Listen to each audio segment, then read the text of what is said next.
Kalian pasti sudah sering dengar kata teori Pitagoras kan?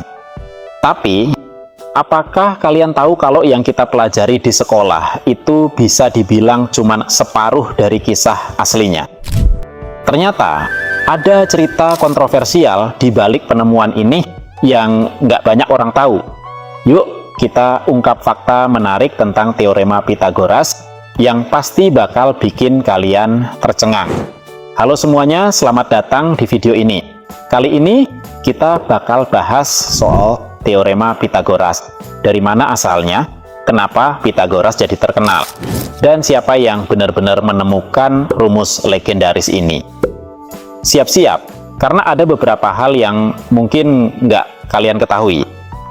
Oke, pertama-tama, apa sih sebenarnya teorema Pitagoras itu? Sederhananya, ini adalah rumus yang menunjukkan hubungan antara sisi-sisi dalam segitiga siku-siku.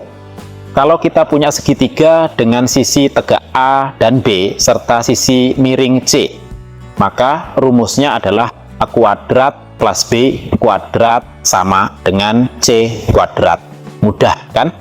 Tapi tunggu dulu, kenapa bisa ada kuadrat? Dari mana asalnya? Nah, ini dia yang menarik. Teorema ini dikenal dengan nama Pythagoras. Tapi ternyata banyak peradaban kuno seperti Babilonia, Mesir, dan Cina sudah lebih dulu tahu soal hubungan antar sisi segitiga siku-siku. Jadi, kenapa nama Pitagoras yang terkenal? Ini dia kontroversinya. Pitagoras lahir di Pulau Samos, Yunani, sekitar tahun 570 sebelum Masehi.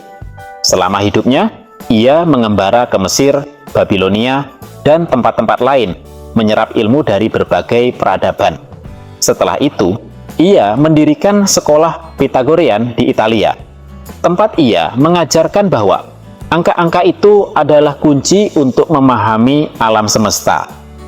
Meskipun banyak yang tahu soal hubungan sisi-sisi segitiga, Pitagoras adalah orang pertama yang mendokumentasikan dan membuktikan teorema ini secara sistematis. Jadi, walaupun konsepnya sudah ada sebelumnya, Pitagoras adalah yang membuatnya terkenal di dunia barat. Ini penting, karena Pitagoras berhasil membuktikan hubungan matematika ini dalam bentuk yang lebih formal, yang akhirnya dipakai sampai sekarang. Jadi, meski teori ini bukan sepenuhnya baru, cara dia menyusun dan membuktikannya itulah yang membuat namanya dikenang dalam sejarah. Sekarang, coba bayangkan, teorema Pitagoras ini nggak cuma dipakai di sekolah, tapi juga di bidang-bidang lain seperti arsitektur, astronomi, dan bahkan teknologi. Dari merancang bangunan yang kokoh hingga menghitung jarak antar bintang, Pitagoras tetap relevan di zaman modern. Tapi, apakah kalian tahu bahwa rumus ini terus berkembang? Teorema ini bukanlah akhir dari cerita matematika, melainkan awal dari serangkaian penemuan lainnya. Nah, teori ini semakin berkembang sejak zaman Pitagoras. Dari metode sederhana dengan persegi, hingga rumus yang lebih kompleks yang kita pelajari sekarang.